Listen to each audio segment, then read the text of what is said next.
Hello folks, so today we are going to discuss a game of Capablanca and Nimzowitsch played in 1913. It was an exhibition game. So let's get on to the game without further waiting. So Capablanca is black and Nimzowitsch is white. So we are going to analyze the game from the perspective of black in this game. Nimzowitsch begins with e4, Capablanca goes for e5, knight f3, knight c6, knight c3, knight f6, bishop c4, bishop c5.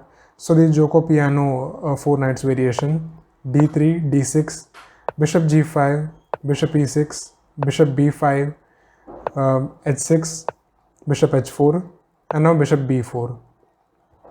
d4. d4 is a slight inaccuracy in my opinion, and also the engine agrees because the d4 move weakens the e4 pawn. So as we'll see further in the game that this move that was played by Nimzowitsch, that is d4, did not favor in black's position, did not favor in white's position, and gave black an advantage.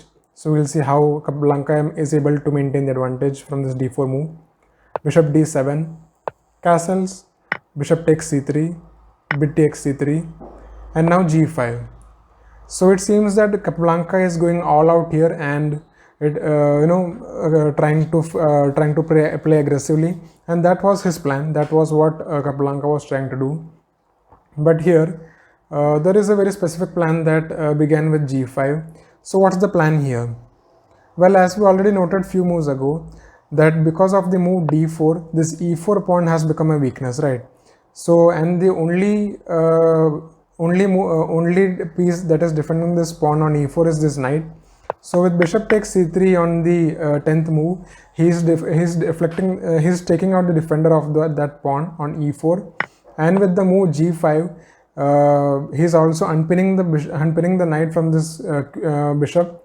So he will now be able to take this pawn on e4. So now bishop to g3, and now knight takes e4. So now Capablanca is up a pawn, and we'll see how Nimzowitsch tries to get something out of this position. So what Capablanca said in this position was that white should have gone for something like queen to d3, and after something like bishop to f5, bishop to f5, and then this would have been a good position for white actually, because or otherwise is something like if knight takes g3, then after f takes g3, this rook will be getting opened, and this kingside structure of black is not very proper, right?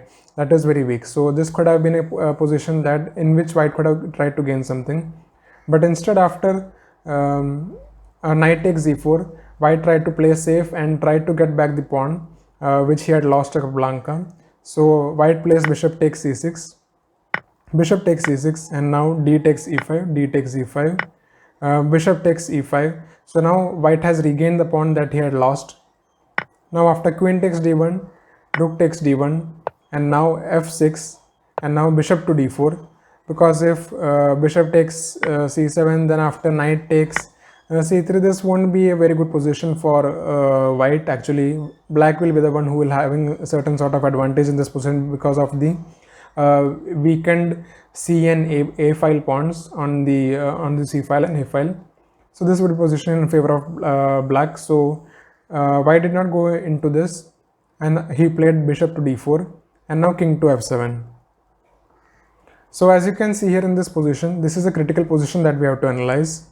The double pawns on c file and the single pawn on a file are the weaknesses that are there in the white's camp, and now black will try to take advantage of these weaknesses. And because of the active position of the king, he is also this is a more favorable position for black to enter into an endgame, which as you already know that Capablanca is really good at. So now knight to d2, and rook edge to e8, f3, knight takes d2, rook takes d2, and rook d8, rook a d8, and now g4. Again, this g4 move is an inaccuracy. I don't know what was the plan behind playing g4, because the g4 immediately weakens the f3 pawn, which is already being attacked by the bishop on c6, and we'll see how this gives an advantage for black. So g4 is not a move, is not obviously not the best move in this position.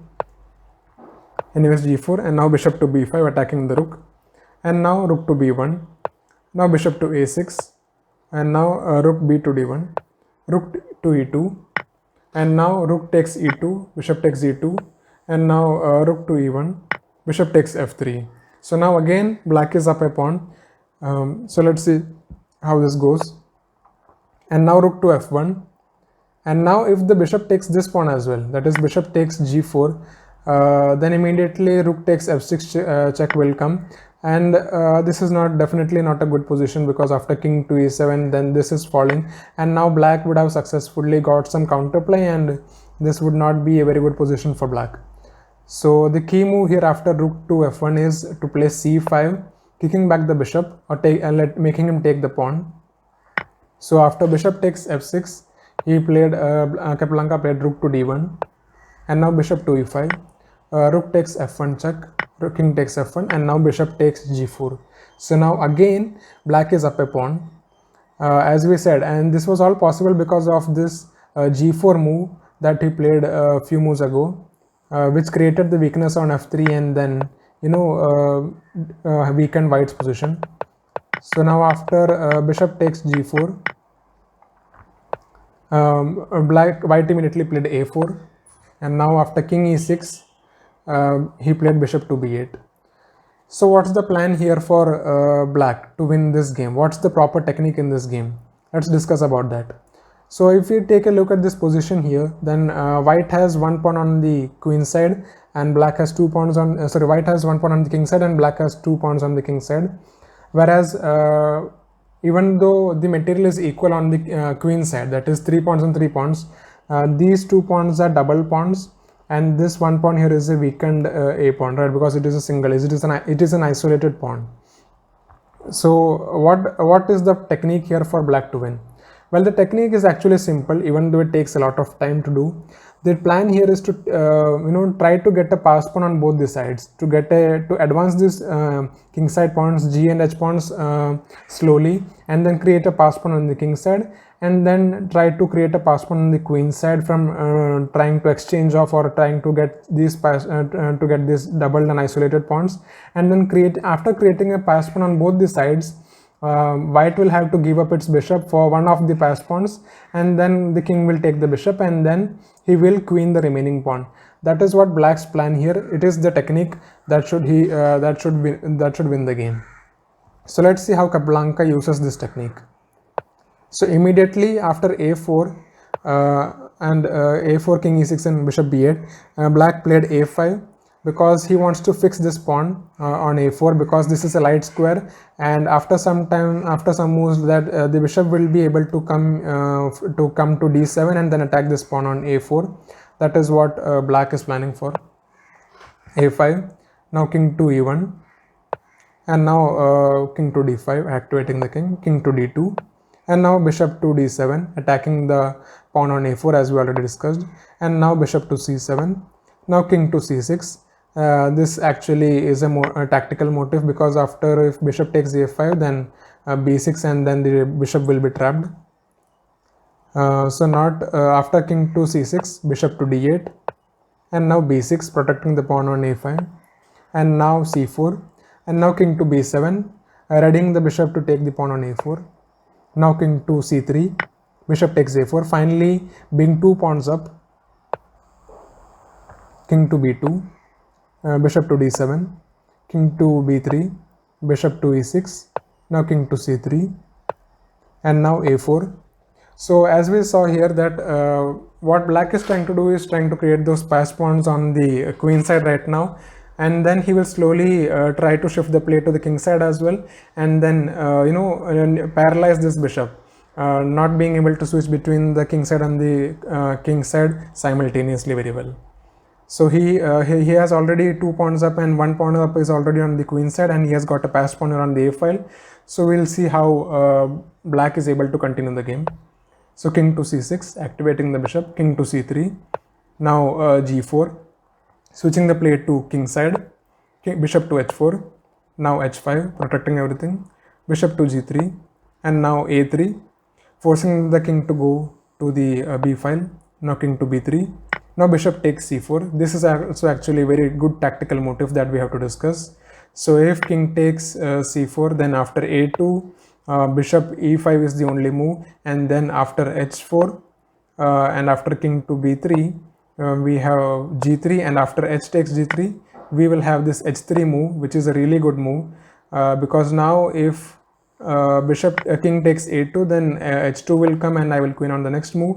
So if you don't take on a2 and then you play something like g4, then I will play a1 queen, and then after the bishop takes on a1, then I will play h2 and I will queen on the next move. So this is a very nice and tactical motive by Capablanca. So Nimzowitsch recognized this and he took on a3, and now b5, and now c3. So now we can see that black has liquefied the position a lot more, and now he has 2 pawns on the king side and 2 pawns on the queen side, versus 1 pawn on the king side and versus 1 pawn on the queen side. So now black will slowly advance these pawns and try to create a pass pawn here on the queen side and a pass pawn here on the king side, and then neutralize this bishop. King to d5, bishop to f2, bishop to e2, king to b3, bishop to d1 check, king to c4, king to, c1, bishop to f3, king to d2, b4, c takes b4, c takes b4. So now there is a pass pawn on the queen side. Now we'll do the same on the king side. Bishop to h4, bishop to e4, bishop to f6, bishop to g6, bishop to h4, and b3.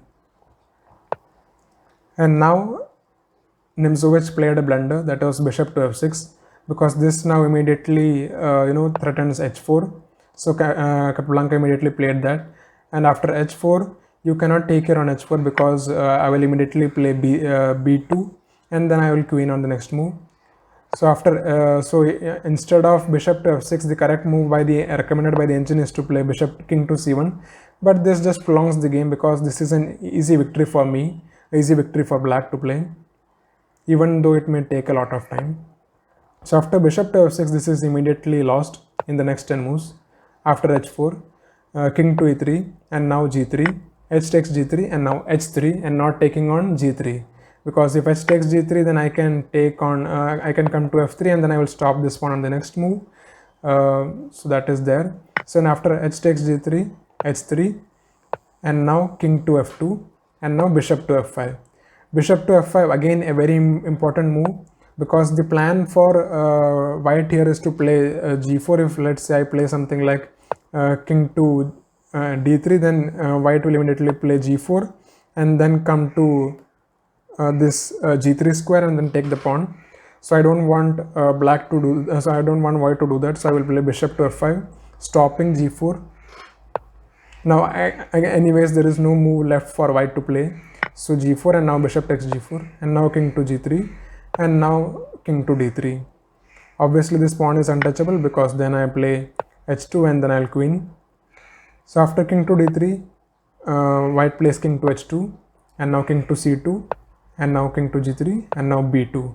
And this is the position in which white resigned, because as we already said, after b2 there is no way but to give up the bishop, and after king takes b2, this is again obviously a one position for black.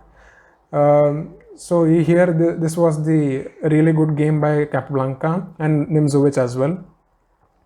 Even though there was some inaccuracies by Capablanca, he knew the technique very well. One of the positions that I really like about Capablanca is the simplicity. Here again, discussing the plan that Capablanca had in his mind when he played g5 is really nice. That giving the double pawns on c5 and then liquidating into an endgame, into a one endgame for black. This is something that I really like Capablanca, that is judgment about the position is really nice. So thank you for watching this video, and I hope to see you in the next few videos as well. So thank you.